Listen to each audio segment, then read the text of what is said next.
모든 존재가 열리는 현상을 만유의 웅대한 실현이라고 부릅니다. 현존하는 최고 차원의 성술이자 마법인 그것은 오로지 세계 창조주 실피드만이 구현할 수가 있죠. 창조주 실피드는 신세계 아카이오스를 열었고 공허한 우주 아래 황량한 대지에 태초의 자연을 건설하였습니다. 지푸른 대기, 즉 안위라 불리는 권위 있는 장세의 하늘로서 갓 태어난 세계를 보호하였고 백색 사막, 즉 엔키라 불리는 자유로운 백옥토로서 모든 자연의 기초 지반이자 무한한 걸음의 역할을 하였습니다. 창조주 실피드가 신세계 곳곳을 순회하며 천지를 창조하는 동안 그 존재로부터 영적 개체가 분화되었습니다. 그들은 신세계 태초의 생명인 창조와 생동의 영영, 즉 창생령이었으며 다양한 향연을 통해 자신의 힘을 흩어내며 엔일이라는 자연을 창조하였죠. 창세의 하늘과 자유로운 백옥토 사이에서 차세대 자연인 태고의 자연을 원활하게 창조하기 위한 성운으로 창생령끼리 영감을 공유하는 신성한 기운이며 차세대 자연으로서 탄생할 생명에게는 산소와 같은 존재가 됩니다. 실피드가 장엄하도 고된 세계 순회를 마치고 가장 마지막에 이른 장소에 별 차원의 한적한 정원인 아가페를 지어 그곳을 영원한 거처로 삼았습니다. 그곳은 실피드의 신성한 궁전이자 창세기 정원의 권위를 갖게 되었지요. 그녀는 그곳에서 자신이 거대한 힘이 압축 봉인된 커다란 성구를 지었고 그 성구로 하여금 자신의 큰 뜻을 실현해 나갈 것을 염원하여 데이고라 이름 지었습니다. 데이고는 만유의 웅대한 실현을 시행할 수 있는 유일무이한 도구로서 원하는 바를 모두 펼칠 수 있는 만능의 힘이 담긴 에너지 구체입니다. 실현구라고도 하지요. 데이고의 완전체, 즉 원시 데이고는 신세계를 창조한 실피드가 운영하는 모든 힘에서 대부분을 따로 내어 만든 힘으로 그녀의 뜻을 대신해 세상의 자율적인 창조를 베풀게 했다는 의미에서 데이고라 불리기도 합니다. 신세계 창조주 실피드가 이처럼 힘을 따로 내어 데이고를 지어 자신을 대신하도록 한 까닭은 만약 자신이 지닌 모든 힘으로 세계를 직접 짓는다면 그 도중에 필연적으로 도래할 현상, 즉 다운화된 의지들끼리 벌이는 혼란의 결과로 자신이 분열을 벌일 수도 있었기 때문이었습니다. 실피드는 창조주이지만 보다 정확한 그녀의 정체와 사명은 자신이 힘을 온전히 증명하고 있는 폭풍제 크라토스를 봉인하고 지배하는 자입니다. 그러한 자신이 만약 사분열되어 서로 대립, 반목하여 알력이 생긴다면 그만큼 폭풍제 크라토스가 자신의 틈에서 깨어날 수도 있기 때문이지요. 폭풍제 크라토스, 그 존재는 제 고향의 생명들이 인지하고 있는 우주에서 가장 위대한 한 세계를 파괴했던 그들이 인지하고 있는 가장 강력한 힘입니다. 단 하나의 머리만으로도 문명을 한 번에 삼키고 한 번의 숨결로 산맥과 숲을 통째로 지으며 바다를 증발하게 해버릴 수도 있지요. 이미 정설로 기록된 역사를 목도한 그들에게 그보다 더 강력한 힘은 상상도 할 수 없는 일이었습니다. 나중에 이 존재에 대해 따로 다룰게요. 어쨌든 창세기 정원에 머물러 보다 완벽하고 영원한 세상을 짓기 위해 고심번민하는 그녀를 위해서 창조와 생동의 영령들이 몰려와 사도가 되길 정했습니다. 이들은 그녀를 위해서 데이고에 깃든 만유의 힘으로 데이고 안에다가 보다 세심하고도 역동적인 자연을 지어 그녀의 세상을 먼저 펼쳐냈습니다. 마치 웅장한 도시를 짓기 위한 정밀한 설계도와 같았죠. 창생령 사도들은 구름을 깔아놓은 거대한 수레인 신성 운거를 만들어 그 데이고를 실었고 다이아몬드로 만들어 다듬어진 바퀴들이 운거를 움직였습니다. 말이 다이아몬드지 빛나고 투명한 미간 빼고는 그 어떤 물체보다 딱히 뛰어난 가치는 지니진 않습니다. 원하는 것은 무엇이든 창조될 수 있는 시대이며 다이아몬드에 상징적 의미를 붙이기엔 시대는 이야기를 막 시작했으니까요. 그렇게 태초의 자연 위에 태고의 자연과 생명을 짓기 위해서 압축된 세계가 생동하는 매우 밀도 높은 데이고는 창조주 실피드를 대신하여 전 세계를 순회하였습니다. 신성 운거가 지나며 남긴 궤적에 우리에게 익숙한 하늘과 대지, 바다와 산, 숲이라는 자연이 펼쳐져 사방으로 확산되었고 보다 성급한 힘들은 데이고 곳곳에서 줄줄이 새고 하늘로 흩어지고 빛을 쏘아 자신들이 원하는 자연을 현실에 그려나갔습니다. 때로는 그 자연 속에서 찬란하고도 정교한 건축물이 지어지기도 했는데 이 건축물은 원시적 형태라기는 마치 한 세상에서 온갖 경험이 축적된 건물을 옮겨다 놓은 듯 주변의 투박한 느낌이 원시 자연과는 어울리지 않아 보입니다. 이어 자연 속에서 종을 가리지 않는 수많은 생명들이 우후죽순 일어나기 시작했습니다. 마치 오랜 잠에서 깨어나듯 그들은 자신에게 주어진 육신과 주변의 아름다운 자연에 적응하지 못해 어지러우면서도 한편으로는 오랜만에 맞아들이는 익숙한 것들에 반가움과 환희를 가득 느꼈습니다. 그 생명들 역시 태초의 형태에서 조금씩 진화했다기는 이미 오랜 세월을 거쳐 다듬어지고 진화해온 듯 정교함과 다양함이 뚜렷하였죠. 이들은 우리에게는 굉장히 낯선 풍경을 보여줬습니다. 마치 약속이라도 한 듯 태고의 자연을 함께 누리며 함께 모여 어울렸고 일부는 신성운고에 앞서서 자유로운 백옥토를 순례했습니다. 그것이 신성운고의 창조에 도움이 되지 못하겠지만 새로운 세계를 짓는 신성운고보다 앞장서는 것으로서 희망 그리고 새로운 것에 대한 열망으로서 몸소 그렇게 움직이게 된 것이었습니다. 한편으로는 데이고 창생령들이 직접 생명을 창조하기도 했는데 이들은 앞선 이들과 달리 마치 갓 태어난 아기처럼 온전히 새로운 감각으로 가득했습니다. 모든 것이 익숙하지 않은 이들은 순수한 신생명이라 불렸으며 창생령들은 창조주 실피드의 인신을 모방하여 그들을 지었습니다. 푸른 머릿결은 태고 생명들의 정체성이었으나 곧 황금시대에 접어들어 다양과 첨단을 추구하는 대국으로 개창한 문명의 생명들이 마음껏 영감을 발휘하며 다양한 피부색과 머릿결을 지닌 인신으로 거듭났고 이는 다른 문명에도 널리 영향을 받았습니다. 그것이 인류의 진화이냐, 변질이냐, 아니면 퇴보냐 하는 것은 아직도 논란으로 남고 있지만요. 태고 시절의 인류는 옷을 전혀 입지 않았습니다. 나체 부끄러워하지도 그렇게 할 이유도 없었죠. 외려 그들은 육체적 자유미를 과시했고 사랑을 아끼지 않았습니다. 육체의 매끄럽고도 끈끈한 교류는 죄와 부끄러움이 아닌 두 사람이 함께 누릴 수 있는 황홀한 경험이었으며 굉장히 개방적인 문화였습니다. 그것이 비록 어떠한 상대든 또한 얼마나 번갈아 이루어지는 간에 생명이 아름다운 생동이자 주어진 자연의 섭리라 여겼죠.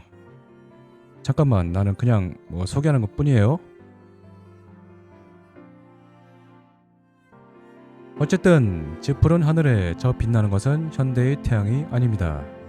태양성 람프론으로 불리는 모태양, 즉 현대에 공전하는 12개의 태양의 조상체인 초창기 결집체는 한참 이후 뒤바뀔 신화시대에 접어들어 500주기나 흘러서야 대구의 힘으로부터 탄생하게 되죠. 그 이전의 태양, 저것은 바로 태초의 생명들이 빛의 의지로 변하여 뭉쳐진 결과물로 결코 높지 않은 상공에서 지상을 눈부시게 비춥니다.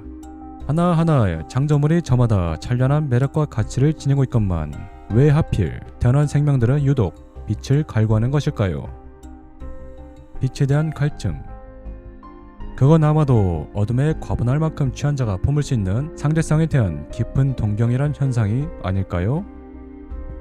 짙푸른 하늘에는 수많은 부유물들이 표류하고 있습니다.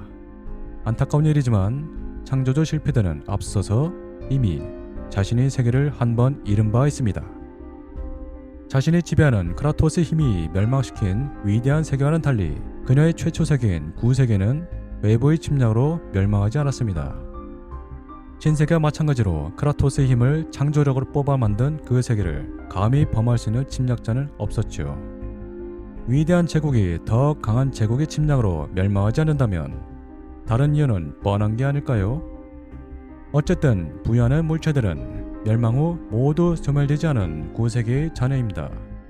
그러나 새로운 하늘은 부정과 흉물의 상징인 저 자녀들을 곧 더욱 부수고 부수어 남김없이 흩어낼 것입니다. 창조주 실피드, 그녀의 힘으로 스스로 그녀의 오랜 세계를 닫았듯이 말이죠. 자, 대고의 나무에 열린 열매들은 5세계의 향연을 벌였습니다. 정해진 기준이 무엇이냐는 듯 나무들은 자기가 원하는 열매들을 마음껏 피울렀지요. 이 나무들 역시 대고로부터 탄생한 태고의 생명으로 나무가 되길 원하는 생명이 스스로 몸을 비틀어 나무로서 자신이 누리고 싶은 욕망을 풀었습니다. 이들은 원한다면 얼마든지 다른 동물의 모습으로 환태하여 그것만의 멋을 누릴 수 있을 것입니다. 못할 게 없는 완전한 황금시대니까요. 그 시대에서 대고의 생명들은 정치의 결정권이 자유롭기 때문에 어떠한 동물에서부터 인간에 이르기까지 마음껏 변신할 수 있었습니다. 풀과 나무, 심지어는 일령인의 물결과 대기, 한 줄기 빛이 될 수도 있었죠. 그리고 모든 동물들에게는 표정이 있었습니다. 서로 해치질 않으니 칙칙한 위장색이 필요 없었고 오로지 보는 자에게 다채로운 시각적 즐거움을 위해 매우 컬러풀하였죠. 그래요. 대고의 생명들은 영양을 유지하기 위해 다른 생명들을 해치거나 먹지 않았습니다. 단 한 가지를 제외하곤 말이죠. 이른바 대고의 버섯과 열매입니다. 인간을 포함한 모든 동물들은 너나 할 것 없이 버섯과 열매를 먹었으며 버섯과 열매들은 색에 따라 맛 또한 다릅니다. 그러나 어떤 색이든 개성 있는 달콤한 맛과 향이 있음에는 말할 나위가 없을 것입니다. 그리고 한 가지 중요한 건 이 버섯과 열매 또한 누군가 자신이 모습을 바꾸고 의식을 나누어낸 분명한 생명이며 누군가 이빨 사이로 씹혀 들어가지만 이 버섯과 열매들은 자신들이 잘게 부서져 분해되어 누군가의 몸속 양분이 되는 것을 즐긴다는 것입니다. 누군가의 필요를 위해 자신이 쓰인다는 기분에 삶의 보람과 의미를 느끼는 넘치는 이타주의 시대이기도 하지만 사실 통증과 쾌감 사이를 조절할 수도 있을 만큼 이들은 감각의 통제조차 자유분방했습니다. 무엇보다도 이들은 누군가의 몸속 양분이 되어 누군가의 생명과 합의를 이룬 것 또한 신비롭고 황홀한 경험이라 여겼죠. 창세의 시대 그리고 황금시대에는 저들 모두가 한마음 한뜻이었습니다.